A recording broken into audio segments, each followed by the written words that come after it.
میں بار بار یہ ذکر کرتا ہوں کہ ان اے وے اسرائیلی پاپولیشن کے لیے جو ہے سرپرائز یہ ہے کہ ابھی تک تو وہ ہر جنگ ٹی وی پہ دیکھتے تھے، غزہ ہوں بھی ٹی وی پہ دیکھتے تھے جی کیونکہ دوسری طرف سے تو کوئی کاروائی تھی نہیں. سو اٹ براٹ دی جو جنگ ہے وہ ان کے محلے میں آ گئی. سو اس تمام چیز کی وجہ سے جو نیوکلیئر ہے دیٹ ریمینز امپورٹنٹ. ایک میں بات کرتا جاؤں اور کئی بار مجھ سے بھی غلطی ہوتی ہے اور ہمیں نہیں کرنی چاہیے یہ غلطی، میں اپنی غلطی کا اعتراف کر رہا ہوں. We should always remind ourselves کہ اسرائیل کے پاس نیوکلیئر آرسنل ہے. جی رائٹ، انڈکلیئرڈ. ساری گفتگو جب ایران کی ہوتی ہے تو یہ ہم بھول جاتے ہیں کہ جو دوسرا ملک ہے جو اس کو روکنا چاہ رہا ہے وہ بذات خود ایک کینڈلسٹن نیوکلیئر پروگرام رکھتا ہے. جی انڈکلیئرڈ اور این پی ٹی کے سگنیٹری بھی نہیں ہے.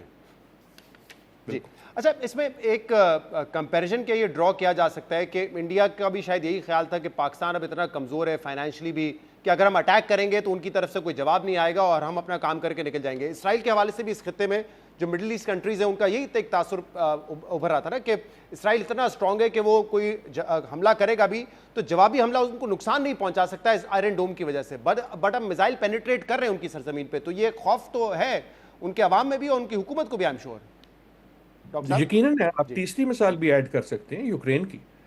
دیکھیں جنگ ہوتی ہی یہ ہے، جب جنگ ہوتی ہے تو جو جنگ کا ان اے وے ڈیفینیشن ہی یہ ہے کہ جو مروجہ ازمپشنز ہوتی ہیں وہ فیل ہو جاتی ہیں.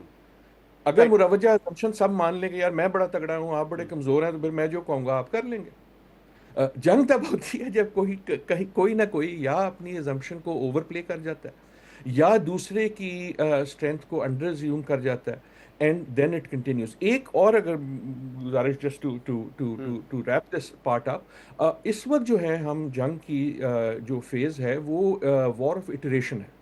یہ مختلف ہے پاکستان بھارت سے فار ایگزامپل، اور یہ مختلف ہے جہاں ہم سوچ رہے تھے کہ یہ ہوگی وچ واز کہ یہ بڑی کوئکلی وار آف ایسکلیشن ہوگی، اور ایسکلیشن جب ہوگی اس میں اسرائیل کے پاس اپر ہینڈ ہے کیونکہ ملیٹریلی وہ کلیئرلی سپیریئر ہے، اس جی میں کوئی شک کی بات نہیں.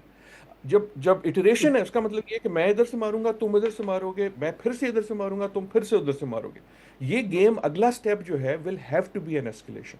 اسرائیل نے بالکل کلیئر کر دیا ہے کہ ان کا نیکسٹ سٹیپ یا ان کے امید کیا ہے، and that is bunker bombing and that is the nuclear attack.